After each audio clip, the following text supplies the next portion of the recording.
So this is an old $40 flea market find, and I've asked advice on Reddit trying to figure out how old it might be. Somebody said maybe a Buckbee banjo, which is later 1800s, and then come back through and said maybe a Slingerland banjo, just a Sears and Roebuck mail order catalog kind of banjo, which it don't matter to me either way. I like it, and it was $40. So hey, it was in shambles. I hate to see things like that become wall art.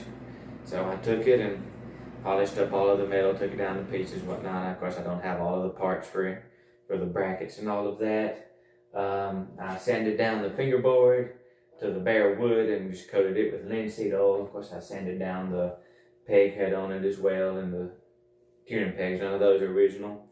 One of the best things I like about it, though, is the looks of the wood back here. I love the looks of the wood on that neck, the old wood, about flipped over, the old wood stain on there, and I just put polyurethane on top of that, so it's rather natural. One of the most interesting things, though, I believe, is the tone ring inside of there.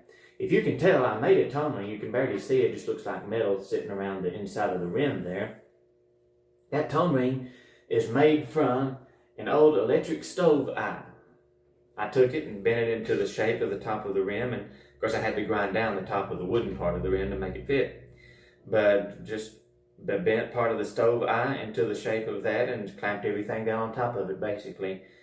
So that's what it's made out of. I couldn't believe it sounds as good as it does. And I have the banjo tuned in open tuning, 3 steps lower, I believe, than standard tuning. I was worried about putting too much string pressure on here with it not having a truss rod and all, and me using steel strings. So anyway, that's what it is. I love it. It's been a fun project, and I think it sounds pretty good. Nice little tinkering instrument.